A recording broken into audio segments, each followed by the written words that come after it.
Bonjour et bienvenue dans ce premier module de votre formation « Savoir manger pour la vie ». En bref, vous transformer en mini-nutritionniste pour toute votre famille. Dans ce premier module, je vais devoir vous expliquer trois choses. Ce qu'est la nutrition particulièrement, mais essentiellement, 1. Le processus de la digestion. Deuxièmement, la dépense d'énergie, la consommation d'énergie. En gros, qu'est-ce qu'on dépense ? Qu'est-ce qu'on consomme? Et troisièmement, bien entendu, les nutriments, c'est-à-dire ce qui compose les aliments. L'intérêt de cette formation d'aujourd'hui, ça sera de vous donner les éléments de la compréhension et vous allez pouvoir comme ça comprendre exactement pourquoi de temps en temps nous donnons certains conseils et pourquoi nous fabriquons une alimentation d'une façon particulière ou non. Si vous le voulez, je vous conseille même de vous munir d'un papier et d'un stylo. Ça vous permet de prendre des notes pour à la fois mieux fixer votre attention, mais aussi peut-être me poser des questions que vous poserez dans les commentaires ci-dessous. Et vous pourrez également vous permettre mieux peut-être de synthétiser l'ensemble de ce que je vais vous raconter. Alors si vous êtes prêts, nous allons commencer avec ce module numéro 1. C'est quoi la nutrition et comment ça marche? Alors premier élément, la nutrition. En réalité, ce sont les rapports entre l'homme et les aliments. C'est-à-dire, qu'est-ce qui fait notre relation avec les aliments? Comment profite-t-on des aliments? Comment nous font-ils du mal? Grosso modo, nutrition, c'est aliments et l'être humain. Alors, il y a trois choses que je veux voir avec vous aujourd'hui. Première chose, ce sera la digestion. Je vous le note. Pourquoi c'est important la digestion? Alors pourquoi c'est important la digestion? C'est parce que vous nous avez entendu en permanence vous dire faites très attention, mangez doucement, vous devez ressentir les choses dans votre bouche, mangez au calme, etc. Vous allez comprendre exactement pourquoi. La deuxième chose que vous apprendrez aujourd'hui, ça sera le bilan d'énergie. Alors c'est quoi le bilan d'énergie? En fait, quand vous mangez pour fournir à votre corps les éléments qui lui permettent de vivre. Mais vous mangez aussi pour lui donner de l'énergie qu'il doit dépenser tout au long de la journée. Mais vous allez découvrir des choses assez curieuses. C'est que cette énergie, c'est pas seulement pour bouger vos muscles. Cette énergie, c'est pour, par exemple, faire battre votre cœur, faire bouger vos poumons, donner de la chaleur à votre corps. Bref, des tas de choses qu'on va voir dans quelques instants. Et la troisième chose, qui introduira sûrement le second module que je vous ferai, c'est ce que j'avais appelé d'un terme un peu savant, nutriments.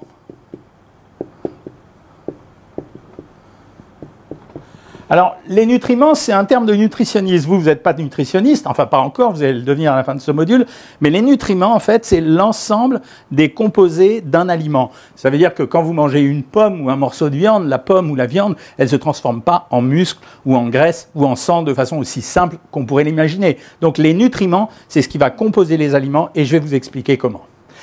On commence par la digestion.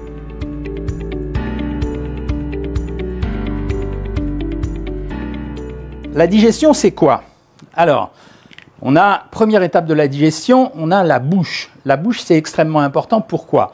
Premier élément, la bouche, elle a trois glandes qu'on appelle les glandes salivaires qui sont situées par ici, qui vont sécréter de la salive. Vous savez qu'on est capable de sécréter 1 litre à 1,5 litre de salive par jour. Eh bien, quand on mange des aliments, la fonction de la bouche, ça sera de déchirer les aliments avec les dents. On va les déchirer, on va les mâcher, on va les broyer. Et puis, on va commencer une première imprégnation. Ça veut dire qu'on va mettre à l'intérieur de ces aliments des éléments salivaires. Ça veut dire la salive va imprégner ces aliments. Elle commence en quelque sorte à assumer la digestion. Et vous savez, c'est très important. Pourquoi? C'est parce que, quand ce processus débute, il va activer quelque chose au niveau du cerveau. Et quand il débute, il va activer des systèmes d'hormones. Alors, au niveau du cerveau, pourquoi ça nous intéresse? C'est parce que dans le processus de digestion, votre intestin, il bouge, vous le sentez. Votre estomac bouge, vous le sentez. Eh bien, tout ça, c'est sous le contrôle du système nerveux. Et ce système nerveux, il commence à s'activer à partir du moment où il perçoit qu'il y a des choses dans votre bouche et il a compris. Et il dit, oulala, il est en train de manger quelque chose, moi je vais vite me dépêcher d'envoyer des influx électriques jusque vers l'estomac, l'œsophage et l'intestin, de telle façon à ce que ce qu'il a mangé, je puisse en bénéficier. La bouche, elle a un autre élément à l'intérieur, vous savez, la langue. C'est bête une langue, quoi. Je peux vous tirer la langue si je veux. Mais la langue, elle sert également à pousser les aliments. C'est-à-dire une fois que vous les avez déchirés, que vous les avez broyés, que vous les avez imprégnés de salive, eh bien la langue, son rôle, c'est de pousser les aliments au fond de votre gorge pour les amener progressivement, grâce au système nerveux, jusqu'à l'œsophage, parce que finalement le tube digestif c'est une espèce de grand tube qui va de la bouche jusqu'à l'anus, pour les amener jusqu'à l'œsophage qui va pouvoir en fait les diriger vers votre estomac. Donc la langue, elle a deux fonctions. Elle va pousser les aliments pour que les aliments arrivent jusqu'au niveau de l'œsophage pour aller pouvoir descendre vers l'estomac. La deuxième fonction, c'est qu'elle commence à activer les papilles. Et les papilles, c'est ce qui nous sert à goûter les aliments. Ça vous explique une première chose. En quoi c'est intéressant la digestion au niveau de la bouche? C'est que, 1, il faut avoir une bonne hygiène buccale, parce que si vos dents ne fonctionnent pas bien, vous réparez mal la digestion. Deuxièmement, il faut prendre son temps pour mâcher les aliments, pour bien les digérer, les pré-digérer. Et troisièmement, il faut s'assurer qu'on est dans un contexte qui fait qu'on va démarrer l'ensemble de la digestion. Alors, on va voyager avec ces aliments. Donc, ces aliments, on est toujours au chapitre de la digestion. Ces aliments, ils sont arrivés dans l'œsophage. Là, ils ont un petit barrage au niveau de l'estomac parce que c'est comme une petite valve. Ils vont arriver tout doucement au niveau de l'estomac et ils vont rentrer progressivement dans l'estomac. Pour l'instant, ils sont mâchés, ils sont prédigérés, mais en fait, c'est quand même un peu des bouts, quoi. Il y a des fibres, il y a un peu de tout. Eh bien, l'estomac, il va compléter les choses. Pourquoi? Parce qu'il va sécréter de l'acide chlorhydrique. Eh oui, il y a de l'acide chlorhydrique dans notre estomac. Et cet acide chlorhydrique, il va continuer à dégrader les aliments. Il va les dissoudre progressivement. Vous voyez, on est passé d'un état très solide à un état moins solide et à un état encore moins solide. Lui, l'estomac, il est protégé. Il y a un film autour de l'estomac, à l'intérieur de l'estomac, qui le protège de l'acide chlorhydrique, sauf quand on a des maladies. Mais son rôle, c'est en quelque sorte d'imprégner les aliments pour commencer une première digestion importante. Et en même temps, il va bouger à droite, à gauche, en haut, en bas, et il les malaxe. Vous avez deux parties dans votre estomac. Le haut, ça stocke, et le bas, ça permet de débuter le processus d'envoyer les aliments vers l'intestin. Alors, le haut, ça stocke, bah oui, vous le sentez. Quand vous avez mangé trop fort, vous vous sentez ballonné. Pourquoi? Parce que le haut de l'estomac, il est plein d'aliments, donc vous avez le sentiment de gonfler. Une fois arrivé dans l'estomac, il ne se contente pas d'envoyer de l'acide chlorhydrique. Il commence à déclencher des hormones. Ça veut dire que vous avez des hormones qui vont apparaître et qui disent deuxième signal, c'est-à-dire l'ensemble de la machine se met en marche. Deuxième signal, c'est « Oh, les copains en dessous, mettez-vous en marche, bientôt les aliments arrivent ». Qu'est-ce qu'ils font les aliments? Ils se dirigent vers la première partie de l'intestin. Bon, ça porte un nom savant, vous n'êtes pas obligé de le retenir. Ça s'appelle le duodénum. Une fois qu'ils sont rentrés dans le duodénum, là, opération principale. Deux organes, l'insuline qui est sécrétée par le pancréas et la vésicule biliaire. À droite, vésicule biliaire, à gauche, le pancréas. Les deux vont sécréter des substances. Et ces substances, elles ont pour effet de continuer à dégrader de plus en plus les aliments pour arriver à en faire des tout petits bouts. Ça, je vais vous l'expliquer quand on verra tout à l'heure les nutriments. Donc, ils les dégradent avant d'arriver dans l'intestin. Et une fois arrivé au niveau de l'intestin, c'est là où se déroule l'absorption. C'est-à-dire que toute votre première partie, vous savez, à l'école, on nous apprenait le petit intestin. Nous, les médecins, on appelle ça l'intestin grêle. Eh bien, l'intestin grêle, il va servir à digérer, ça veut dire à absorber tous les petits aliments. C'est-à-dire que je suis passé d'un morceau de viande à quelque chose de très compliqué, vous allez voir, vous allez comprendre après, qui s'appelle l'acide aminé. Et là, je peux commencer à faire passer le nutriment de mon intestin jusque vers mon sang. Et c'est là où toute l'opération est importante. Et pendant tout le temps de l'intestin grêle, je vais absorber les protéines sous forme d'acide aminé, c'est-à-dire des tout petits bouts, les sucres, les glucides que j'ai mangés, que ce soit des bonbons ou des pommes de terre sous forme de glucose, et puis les protéines, les lipides que j'ai consommés, c'est-à-dire les graisses, l'huile, le beurre, etc., sous forme d'acide gras. Et une fois que j'ai fini cette opération, tout est rentré dans le sang, ça va passer ailleurs, dans le foie, on verra ça une autre fois, et ça va repasser dans notre sang. Une fois que j'ai fait ça, j'ai tout digéré. J'ai mangé tout, c'est-à-dire j'ai profité de tout ce que j'avais consommé, à l'exception d'une chose, beaucoup d'eau et ce qu'on appelle les résidus, c'est-à-dire les fibres. Eh bien ça va aller dans le côlon, vous savez, le gros intestin. Et dans le côlon, c'est l'essentiel de la réabsorption de l'eau qui va se faire. Donc l'eau, elle va passer par le côlon dans le sang, c'est là où ça va se produire. Et la deuxième chose, les fibres, elles vont travailler à l'intérieur du côlon et elles vont développer un milieu bactérien, c'est ce qu'on appelle la flore intestinale. Et c'est pour ça qu'on parle beaucoup du microbiote, parce que c'est hyper important, le microbiote, pour prévenir certaines maladies, peut-être pour empêcher d'avoir un surpoids, etc., etc. On le développera aussi une autre fois. Et toute cette eau qui va être absorbée, ça vous explique pourquoi quand vous avez une diarrhée et que l'intestin va très très vite, en fait le côlon il n'a pas le temps d'absorber l'eau et c'est pour ça qu'on demande en cas de diarrhée de prendre plus d'eau que d'habitude. Après les aliments seront évacués, donc c'est ce qu'on appelle les selles, et on va retrouver dedans tout ce qu'on n'était pas capable de digérer. Qu'est-ce que vous devez retenir de ça? Alors en pratique, pourquoi j'ai dit tout ça? Je vous ai dit qu'il fallait avoir une bonne hygiène buccale. Il faut que votre bouche marche bien, il faut que vous ayez des dents en bonne santé. Deuxièmement, il faut que vous preniez votre temps pour manger parce que vous avez vu, hein, bouche, œsophage, estomac, duodénum, intestin, etc. Tout ça, ça demande du temps quand même. Donc ça veut dire qu'il faut prendre son temps pour manger. La troisième chose, c'est que quand vous mangez sans stress, eh bien vous laissez votre système nerveux permettre à vos muscles autour de l'intestin de fonctionner et c'est pas votre système nerveux qui sera hyperactif qui va les faire marcher à toute allure. Et la quatrième chose, c'est que ça vous permet de comprendre pourquoi c'est important de manger tous les aliments, parce que les aliments, ils arrivent dans votre corps et ils sont transformés dans les petites substances que vous allez retrouver à l'intérieur de votre sang. Si vous êtes prêts, et si vous n'avez pas compris, vous pouvez revoir la séquence. Si vous êtes prêts, on passe à la deuxième partie, ça va être la balance énergétique, c'est-à-dire le bilan d'énergie.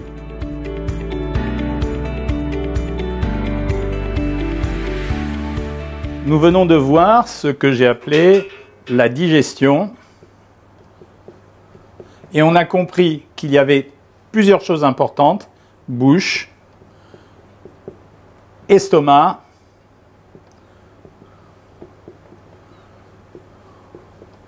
et intestin. Vous venez de comprendre pourquoi on a plusieurs choses importantes. Premièrement, on doit bien mastiquer, on doit avoir une bonne hygiène buccale, donc des dents qui fonctionnent bien. Deuxièmement, on doit prendre notre temps pour manger. Et troisièmement, on doit manger sans stress pour essayer que ce processus se déroule le mieux possible et faire fonctionner harmonieusement les systèmes hormonaux, les nerfs, les enzymes, les muscles. La deuxième chose que je veux voir avec vous, c'est quelque chose de vraiment capital. Là, je vous demande de vous concentrer. C'est ce qu'on va appeler la balance. Alors, je dis balance d'énergie, mais j'aurais pu dire la balance calorique. Parce que c'est quoi? C'est quoi les aliments au fond? C'est un ensemble d'éléments qu'on va fournir à notre corps pour que notre corps se construise, mais en même temps pour qu'il dépense de l'énergie et puis pour pas qu'il la dépense et qu'il use tout ce qu'il a en réserve, finalement ce qui nous conduirait à perdre notre muscle, notre graisse, etc. Alors, dans la balance calorique, qu'est-ce qu'on fait? On compte ce qu'on consomme et ce qu'on dépense. Bon, c'est facile, ce qu'on consomme, vous le savez, c'est pour ça qu'on donne aux aliments des valeurs caloriques. Alors d'ailleurs, vous savez pourquoi on parle en termes de calories? C'est parce que c'est une unité de chauffage et vous allez comprendre dans quelques instants pourquoi. Donc, quand on mange des aliments, on consomme des nutriments, le petit terme compliqué que je vous ai raconté tout à l'heure et sur lequel vous allez devenir des grands professionnels dans quelques instants. Et deuxièmement, parce qu'on dépense de l'énergie. Alors, comment on dépense de l'énergie? Alors, si je demande ça à un enfant, il va dire « je dépense de l'énergie parce que je fais du football, parce que je cours dans la rue ». Eh bien non, la première dépense d'énergie, c'est ce qu'on va appeler le métabolisme de repos. Alors, ça veut dire quoi? Vous croyez peut-être que votre poumon il fonctionne seul, que votre cœur il fonctionne seul, que je sais pas moi votre cerveau fonctionne seul? Pas du tout. C'est un peu comme n'importe quelle machine qu'on a chez nous. Ça veut dire que ça nécessite de l'électricité. Et sauf que cette électricité, nous on se la produit. Alors ne retenez pas le mot électricité, mais cette chaleur, cette énergie qu'on va fournir, elle vient des aliments. Eh bien la première dépense d'énergie que nous avons, notre première dépense d'énergie, elle ne sert qu'à ça. C'est ce qu'on appelle le métabolisme de repos. Ça veut dire, vous vous allongez demain matin dans un lit à 37 degrés, vous ne bougez pas, personne ne vous empoisonne, il n'y a pas de stress, vous êtes sûr que vous avez besoin de dépenser une part de l'énergie, une somme d'énergie qui ne peut pas varier. Elle ne peut pas varier. Et cette somme d'énergie, elle est beaucoup plus importante que ce que les gens croient.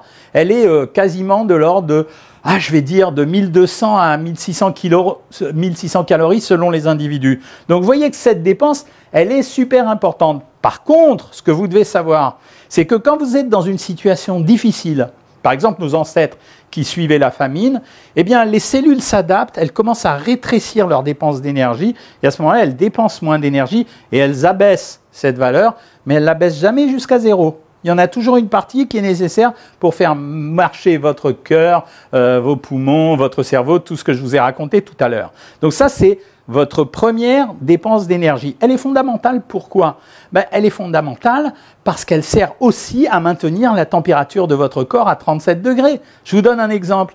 Imaginez quand un enfant a une forte température, il monte à 41, 42 degrés, il va avoir des convulsions. Donc c'est très important à ce moment-là que votre corps soit capable de maintenir la température à 37 degrés. Sinon, s'il est en hyperthermie, cet enfant, il risque vraiment une catastrophe. De la même façon, quand vous êtes au froid, l'alpiniste qui s'est perdu au milieu de la montagne, la température est descendue très fort, son corps va descendre en dessous de 35 degrés à 34 degrés, là, le corps n'arrive plus à fournir suffisamment d'énergie pour maintenir la température centrale à 37 degrés, et le gars, il risque la même catastrophe que le petit enfant de tout à l'heure. Donc c'est vraiment important, cette dépense d'énergie qu'on appelle le métabolisme de repos, il est capital. Il sert à faire fonctionner les cellules, il sert à maintenir la température de notre corps à la bonne température, et il va servir également à toutes les cellules de fonctionner. Quand vous fabriquez une hormone, elle ne vient pas comme ça, le bon Dieu il a dit, l'hormone elle va être fabriquée. Non, l'hormone elle va nécessiter qu'on agrège des petits éléments chimiques à d'autres éléments chimiques, et de ce fait, là aussi, il y a une dépense d'énergie obligatoire, et cette dépense d'énergie, c'est les aliments qui vont fabriquer d'autres choses qui fournissent cette énergie. Vous avez pigé ça, j'espère. Deuxième dépense extrêmement importante, je ne sais pas si vous arrivez à lire parce que j'écris pas très bien, c'est l'activité physique. Ah ouais. Alors oui, c'est vrai. Mais l'activité physique,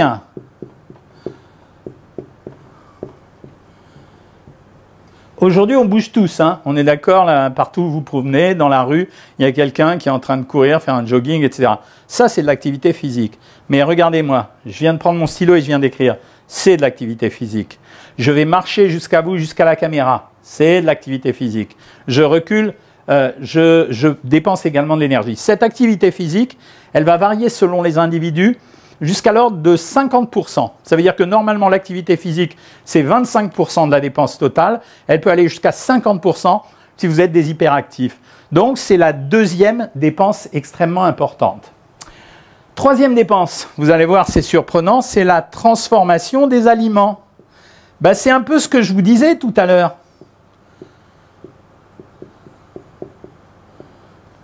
Vous avez vu tout à l'heure, on a parlé au moment de la digestion du fait que quand les aliments arrivent dans l'intestin, ils vont passer au travers de la barrière intestinale pour aller dans notre sang.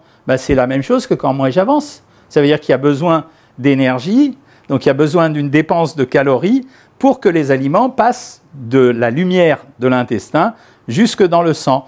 Et cette transformation, elle se passe pour la digestion. Quand j'ai digéré, les muscles, ils ont marché, mon estomac, il a bougé, j'ai fait marcher ma vésicule biliaire, mes dents, etc.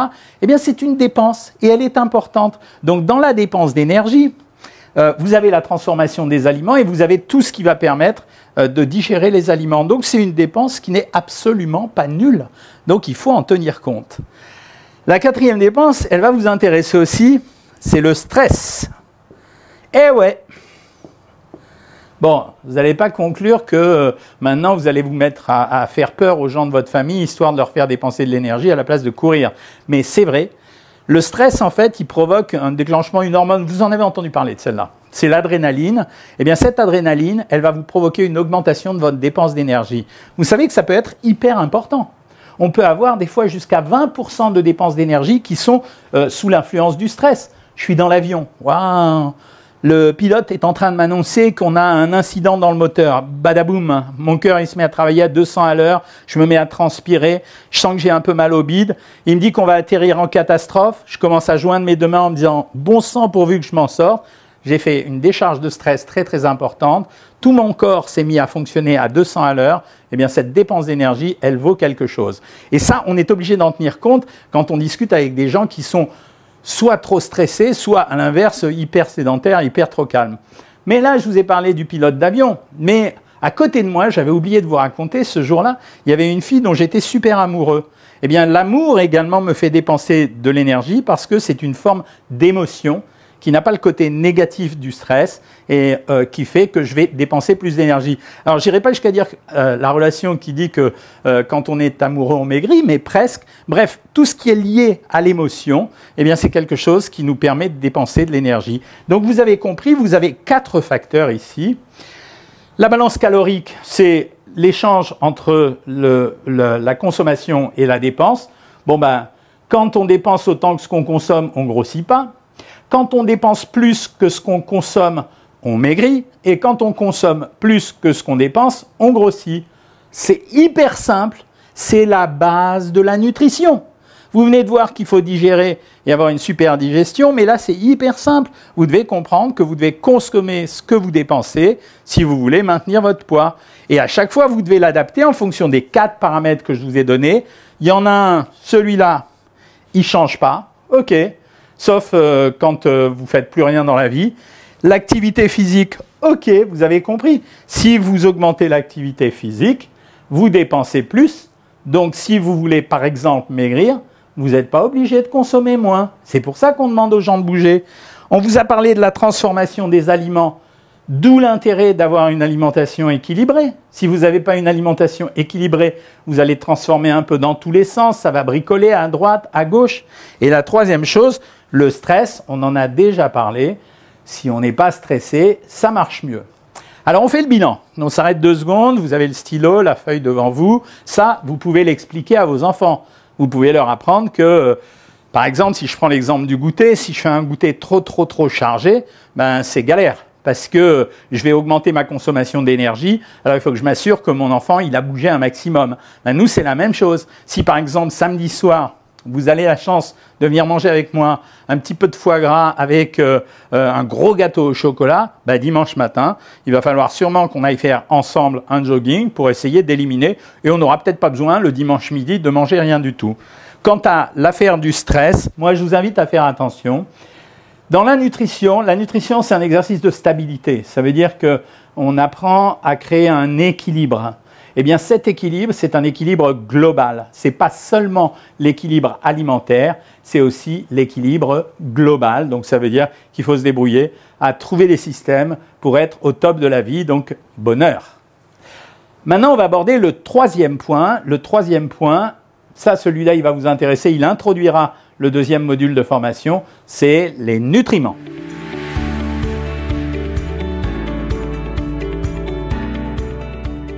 À ce stade, on fait un petit récapitulatif. Qu'est-ce qu'on a vu il y a quelques instants? On a vu 2 choses. Je les réécris pour que vous vous en souveniez.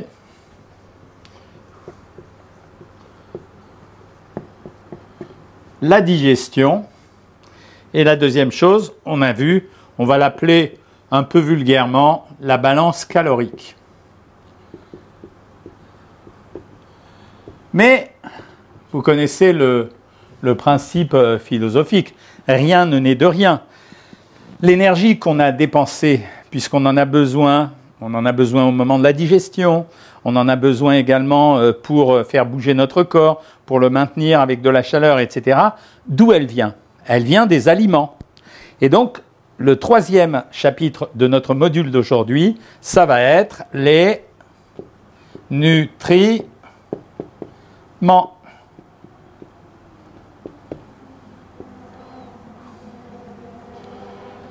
Alors, les nutriments, c'est un terme que vous entendrez utilisé par tous les nutritionnistes. Alors, quand on dit nutriments, nous on parle de nutriments, et en fait on ne s'est jamais interrogé sur le fait que les gens ne savaient pas forcément ce que c'étaient les nutriments. On parle toujours en termes d'aliments, on dit la viande, le poisson. Vous entendez parler de temps en temps du mot calcium, du mot protéines, du mot sel, du mot iode, etc. Eh bien, c'est ça les nutriments. Sauf que nous, on va essayer de les comprendre un peu mieux que tout le monde. J'efface, je garde les nutriments, et là, il faut que vous compreniez quelque chose. On les sépare en 2 grands groupes. Macro, c'est pas dur, hein, macro. Tout le monde a compris. Et micro. Alors, macronutriments, c'est les gros éléments. Et micronutriments, c'est les tout petits éléments. Alors, je vous l'ai dit tout de suite, les macronutriments, c'est les glucides, les lipides et les protéines.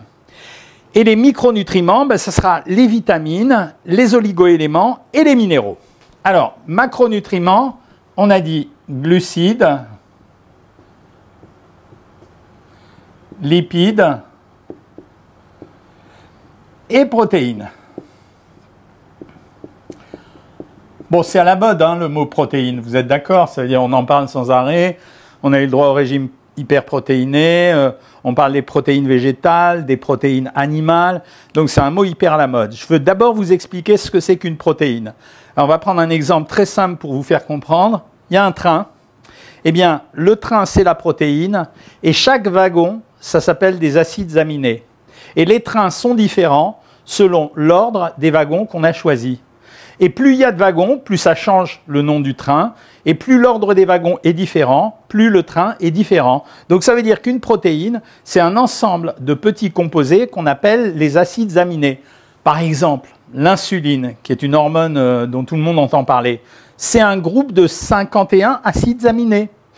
Et c'est pour ça que chaque protéine de notre corps, alors je vous ai parlé de l'insuline, c'est une hormone, mais la peau c'est quoi? Ben, c'est une protéine, ma peau.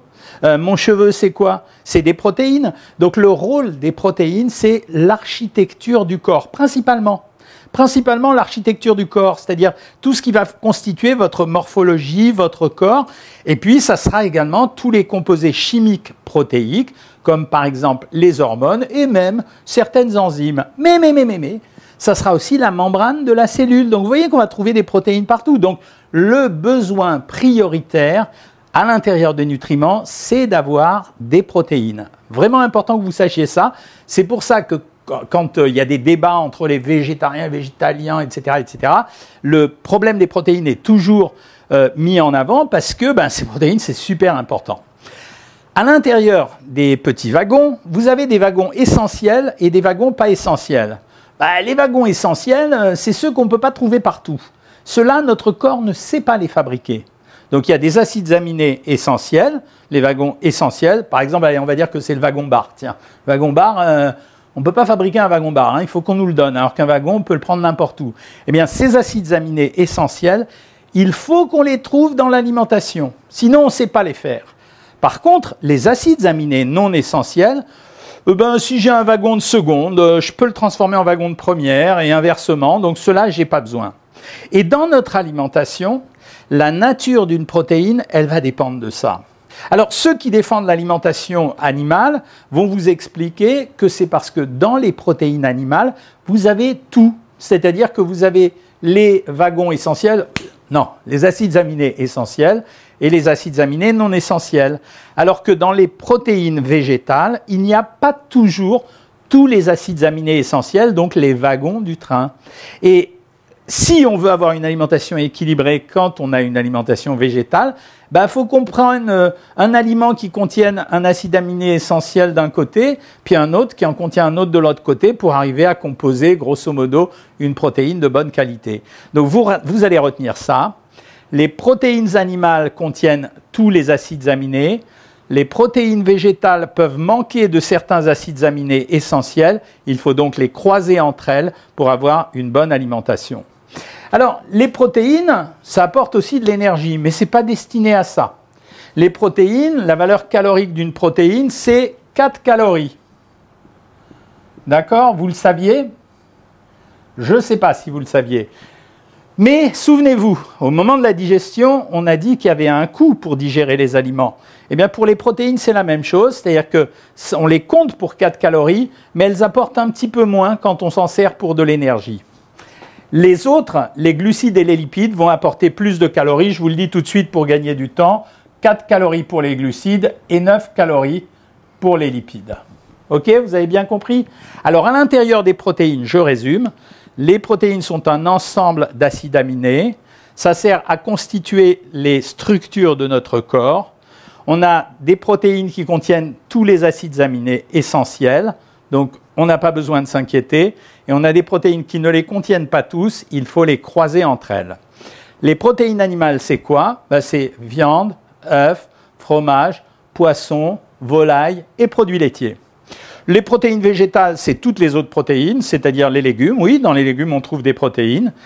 Et puis, un truc très très important dont on parle à l'heure actuelle, c'est les légumineuses, parce que les légumineuses sont très riches en protéines, donc c'est un produit intéressant, et en les croisant entre elles, on peut arriver à avoir des bonnes protéines, parce qu'il y aura tous les acides aminés, comme les produits céréaliers. Alors, je vous fais la distinction tout de suite. Ce qu'on appelle les légumineuses, c'est fèves, haricots, pois chiches, pois, etc. Et ce qu'on appelle les produits céréaliers, c'est tout ce qui vient des céréales, c'est-à-dire le blé, le quinoa, la semoule, etc. Donc, les produits céréaliers et les légumineuses, tout ça, c'est la classe des féculents. On le reverra dans le deuxième module, mais tout ça, c'est les féculents. Donc, les légumineuses contiennent beaucoup de protéines. Les produits d'origine animale contiennent beaucoup de protéines, elles sont plus complètes. Et là, vous avez compris l'essentiel de ce qu'il faut savoir sur les protéines.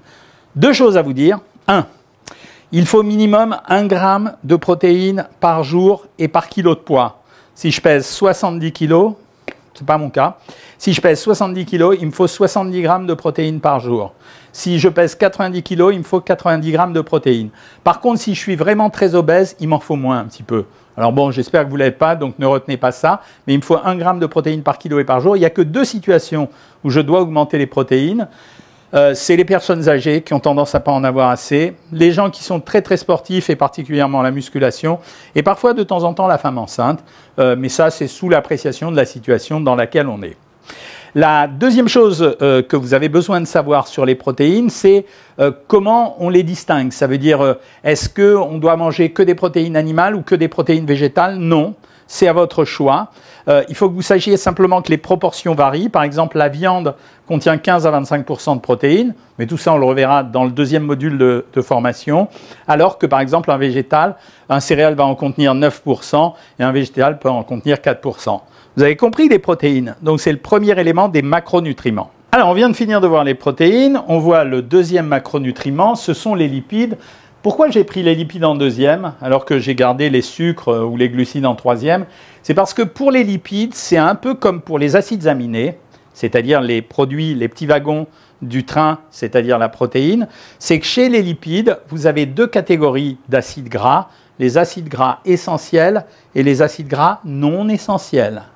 Donc ça veut dire que les lipides, c'est un peu pareil que les protéines, c'est un autre train. Bon, il est plus gras, ça c'est forcé, vous l'avez compris. Eh bien, ces protéines qu'on appelle des triglycérides, parce qu'on ne mange que des triglycérides, à part, on mange des triglycérides et du cholestérol, et tout ça, ça va se transformer par le biais de la digestion en acides gras. D'accord? Je reprends. Quand on mange des graisses, par exemple, je prends du beurre, je mange des triglycérides et un peu de cholestérol. Quand je prends de l'huile, je mange uniquement des triglycérides. Ces triglycérides, c'est un composé d'acides gras, c'est-à-dire c'est une chaîne d'acides gras. Donc le train, c'est le lipide, la graisse, le triglycéride. Les lipides essentiels et les lipides non essentiels, c'est les acides gras essentiels, les acides gras non essentiels. C'est-à-dire c'est des graisses, mais en réalité, il y en a certaines qu'on sait fabriquer, d'autres qu'on ne sait pas fabriquer. Et vous savez quoi? Là, vous savez quelque chose. Les graisses qu'on appelle les graisses essentielles, c'est-à-dire celles qu'on ne sait pas fabriquer, c'est quoi? Oméga 3, oméga 6. C'est pour ça que c'est extrêmement important d'en avoir dans notre alimentation. Ça veut dire que oméga 3, c'est les graisses dont on nous a parlé parce qu'elles améliorent notre immunité, elles changent notre modèle de coagulation, elles permettent à notre cerveau de mieux fonctionner. Et les oméga 6, c'est des graisses essentielles. On les connaît un peu moins bien, on en parle un peu moins que les oméga 3, mais elles sont tout aussi importantes. Et si on s'y attarde, c'est parce qu'on ne sait pas les fabriquer. Donc on est obligé de se les procurer par le biais de notre alimentation. Alors on peut en trouver dans les aliments, mais la plupart du temps, on cherche à les avoir soit dans les poissons gras, soit dans les huiles de très très bonne qualité. J'ai dit l'huile de colza, l'huile d'olive, l'huile de noix, etc., etc. Donc vous avez compris, les graisses fondamentales, à cause, toujours comme les protéines, des histoires essentielles ou non essentielles. Et la deuxième chose, à quoi ça sert les graisses? À 3 choses. 1, c'est un tissu qui nous donne de l'énergie. 2, c'est un tissu qui nous sert de réserve. Ça, on le sait, quand on dit j'ai trop de graisse, c'est j'ai trop de réserve de graisse. Et troisièmement, c'est un tissu protecteur et qui sert à constituer le corps. Par exemple, votre peau, la pluie ne peut pas passer au travers. Pourquoi? Parce qu'il y a un film lipidique autour de la cellule. La petite cellule qui compose notre peau, les petites cellules, eh bien, elles ont un film lipidique. Notre peau, elle est imperméable à l'eau. Sinon, ce serait bête, hein, je mets ma main et l'eau passe au travers. Eh bien, c'est la même chose. Les lipides servent à constituer les membranes des cellules. Ils servent particulièrement à constituer également le cerveau, parce que le cerveau, finalement, c'est beaucoup de graisse qui vit parce qu'on lui amène du sucre, mais ça, on va le voir dans quelques instants. Donc, vous avez bien compris, les lipides, 3 rôles. Un rôle pour fournir de l'énergie, un rôle pour stocker, ça nous donne une réserve, ça nous permet d'avoir de la réserve, donc on peut ne pas manger pendant quelques temps, on a des réserves de graisse. Et troisièmement, c'est un rôle structural, comme les protéines, ça fabrique une part de nos cellules. Et ça intervient aussi, vous avez vu, tout se mélange, c'est génial, c'est la nature, quoi. Et ça intervient aussi dans les réactions chimiques pour fabriquer les hormones. Par exemple, les hormones femelles, les gens qui s'inquiètent, il y a des gens qui veulent jamais manger de graisse. Eh bien, si vous mangez jamais de graisse, ça sera très difficile de fabriquer des hormones. Donc, ça sera plus difficile pour les gens qui mangent trop maigre ou jamais de graisse d'avoir des hormones suffisantes. Eh bien, pour faire quoi? Pour faire des petits bébés. Voilà, vous savez à peu près tout ce qui est important sur les graisses. Valeur calorique, 9 calories par gramme, c'est ce qui amène le plus d'énergie. Donc, c'est vrai que dans les régimes, par exemple, quand on fait un régime, c'est facile de diminuer les graisses. C'est juste un problème d'économie. Troisième chose dont on va parler, les glucides. Ça vous parle, hein, c'est les sucres. N'allez pas chercher des bonbons, hein. J'espère qu'il n'y a rien à côté de vous. Bon, protéines, c'est des faciles, lipides, c'est des graisses, glucides, c'est les sucres. Alors, on commence déjà par une première distinction. On distingue 2 catégories de sucres. Alors, tout le monde se bagarre sur les noms. Il y a les sucres lents et les sucres rapides, et on dit les sucres complexes et les sucres simples. Bon, vous avez compris, je suis sûr. Les sucres simples, ce sont les sucres rapides, et les sucres lents, ce sont les sucres complexes. Le mot sucre simple, tout de suite, je vous explique quelque chose sur les étiquettes alimentaires. Vous avez, quand il y a écrit lipides, protéines, il y a écrit glucides, et en dessous, il y a écrit sucre ajouté. Sucre ajouté, c'est en général ce qu'on appelle les sucres rapides. Donc, glucides, ça signifie qu'il y a des sucres lents, souvent des amidons, et sucre rapide, c'est le vrai sucre. Pourquoi ça a mauvaise réputation? Alors, en fait, ça ne devrait pas avoir une si mauvaise réputation que ça, parce que le sucre, c'est le carburant essentiel de notre organisme. Ça veut dire, ok, si on n'a pas de protéines, c'est compliqué de fabriquer notre corps, etc. Super important. Les graisses, ok, c'est important, mais le sucre, c'est celui qui est consommé en premier. Ça veut dire qu'en fait, quand vous mangez n'importe quel produit sucré, j'ai mangé un baba au rhum, bon ok, allez, on oublie les protéines et les graisses, mais dans la part sucre du baba au rhum, tout ce que j'ai mangé comme sucre ne servira que sous forme de glucose. Alors ça, vous le voyez jamais, hein, il n'y a pas de magasin qui vous vende du glucose, sauf pour les industriels. Alors je reviens à l'histoire de la digestion tout à l'heure. Vous vous souvenez, je vous ai expliqué, quand on mange quelque chose, on le découpe en tout petits bouts. Eh bien, les sucres ne peuvent passer dans notre sang que sous forme de glucose. Alors, par exemple, quand vous prenez du saccharose, c'est pas un sucre simple, c'est 2 petits sucres, donc il passera sous forme de glucose dans le sang. Et c'est la même chose pour tous les autres sucres. Donc, et ce glucose, qu'est-ce qui se passe? Une fois qu'il rentre dans le sang, il se balade pas tellement, hein. Les cellules, elles vont tout de suite le capter, parce que c'est la chose qu'elles peuvent utiliser le plus rapidement et le mieux possible. Donc, elles prennent tout le sucre qu'elles peuvent attraper pour fonctionner, pour le brûler, pour en faire de l'énergie, beaucoup plus rapidement que les graisses. Alors les graisses, justement, elles pourront être stockées, mais le sucre, on ne peut pas le stocker. Donc elles piquent tout de suite le glucose et elles s'en servent pour faire fonctionner le corps. Alors si par contre j'amène trop de glucose dans mon sang, alors à ce moment-là, le corps il dit bon, ok, on ne va pas le jeter, donc on va le transformer sous forme de graisse. C'est pour ça que les gens qui mangent trop de sucre ont souvent dans le sang des triglycérides, parce que le sucre, c'est transformé en graisse. C'est quand même miraculeux l'organisme. Donc, le glucose va être utilisé par les cellules. Et vous savez quel est le nom de l'hormone qui le fait rentrer dans les cellules? Allez, réfléchissez un peu. L'insuline. Alors, ça vous explique pourquoi je vous raconte ça. C'est pour vous expliquer la différence entre sucre complexe et sucre rapide. Imaginons que je mange 500 grammes de bonbons tout de suite. Boum, balaboum. Ça rentre dans mon sang immédiatement. L'insuline va être totale débordée, je vais avoir un paquet de sucre dans le sang, c'est pour ça qu'on appelle ça le diabète. Imaginez par contre que je prenne des pommes de terre. Les pommes de terre, c'est pas du glucose, hein. Il va falloir les couper en tout petits bouts pour arriver jusqu'au glucose. Donc ça va se faire pendant tout l'intestin grêle. Donc je vais avoir un peu de glucose qui va passer, un peu de glucose qui va passer. Donc ça va se faire très très doucement. Donc le sucre rentrera dans les cellules, ne se transformera pas en graisse et il sera utilisé par nos cellules pour que ça fonctionne bien. Alors éventuellement, on peut garder un peu de sucre dans le muscle. Ça s'appelle, c'est un nom compliqué, là je vais vous saouler, mais ça s'appelle glycogène, ne retenez pas. Mais on a une petite capacité de stockage dans le muscle, mais c'est tout petit. Et si je mange vraiment trop de sucre, eh bien ça deviendra des graisses.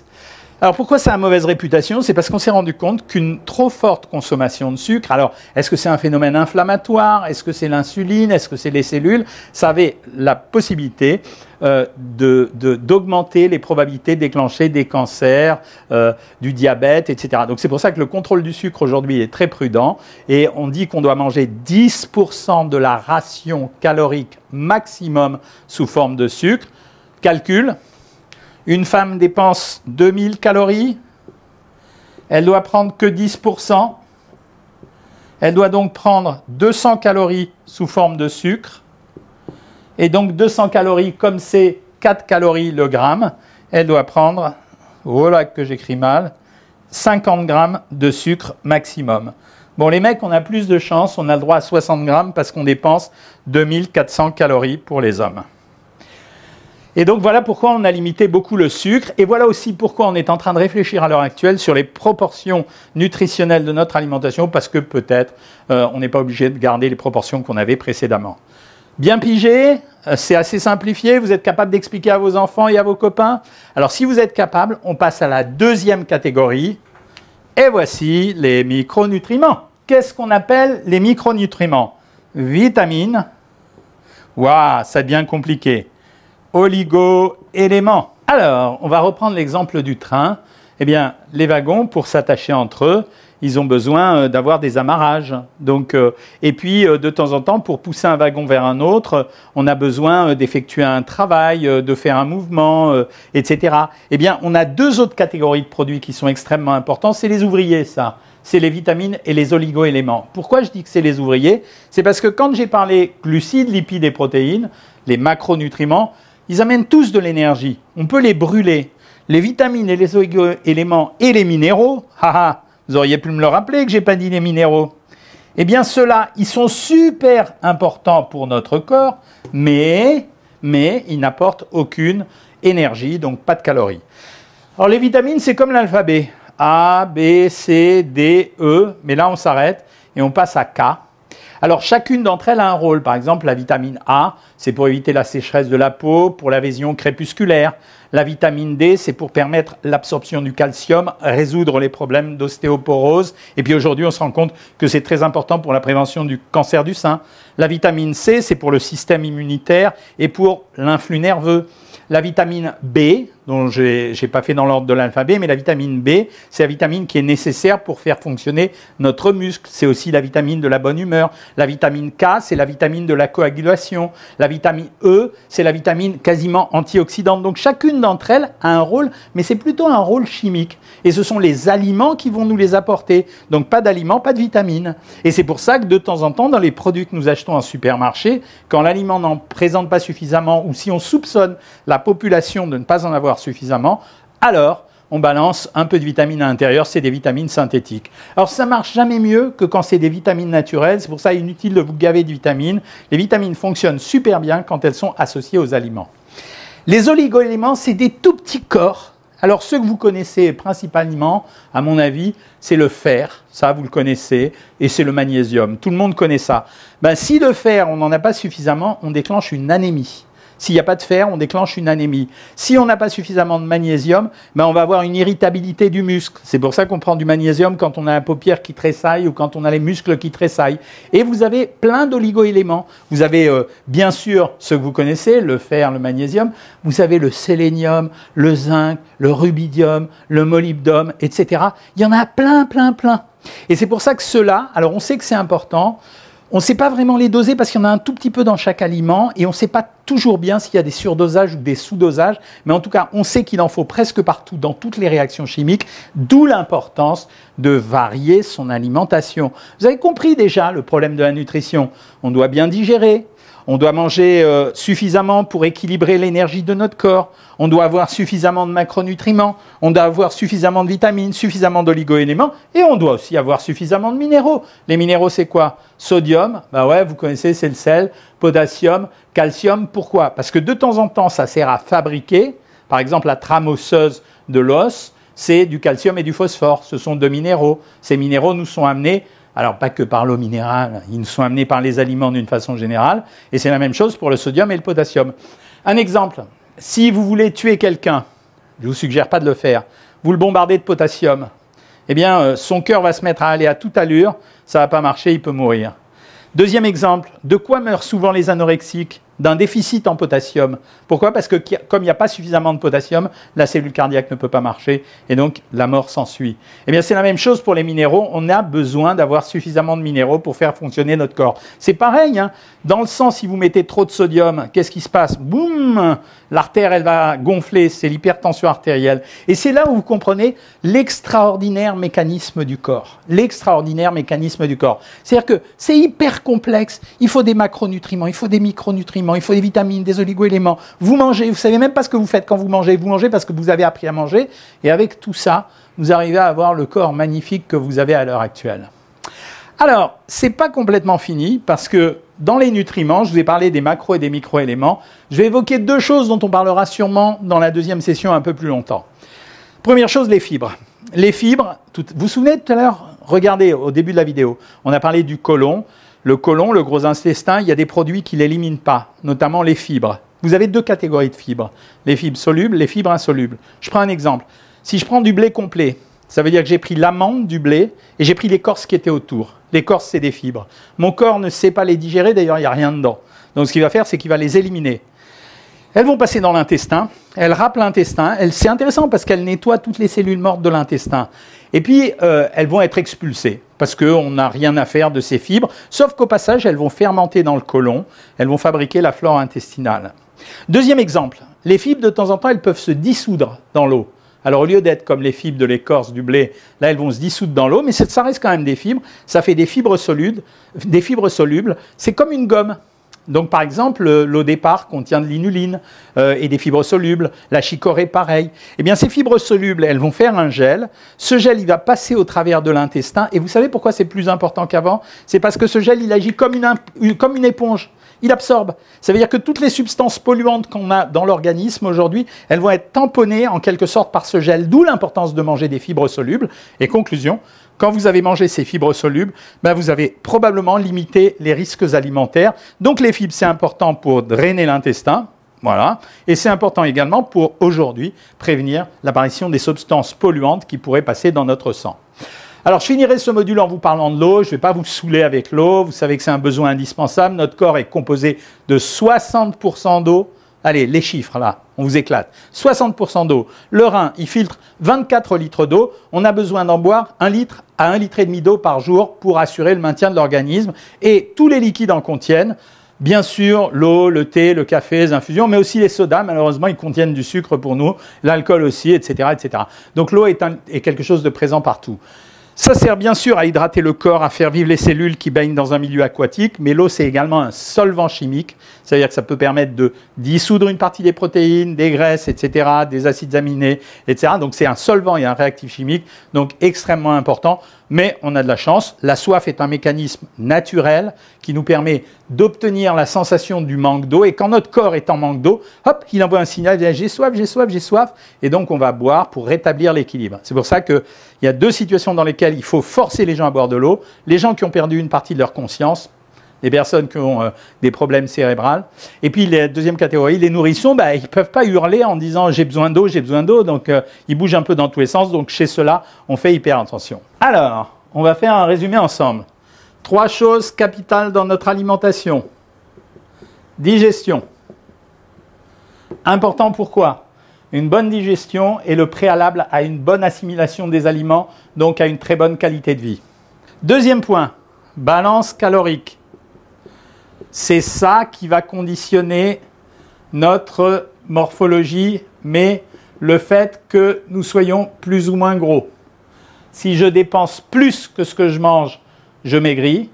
Si je mange moins que ce que je dépense, je maigris. Mais si je mange plus que ce que je dépense ou si je dépense moins que ce que je mange, je grossis. Deuxième élément important. Et le troisième élément important, c'était les nutriments. Celui-là, je vous demande vraiment de le voir et de le revoir et de l'expliquer autour de vous parce que c'est lui qui conditionne tout le reste. Tout ce que nous mangeons sert à quelque chose. Si nous ne mangeons pas suffisamment de toutes ces choses, notre corps ne fonctionne pas bien.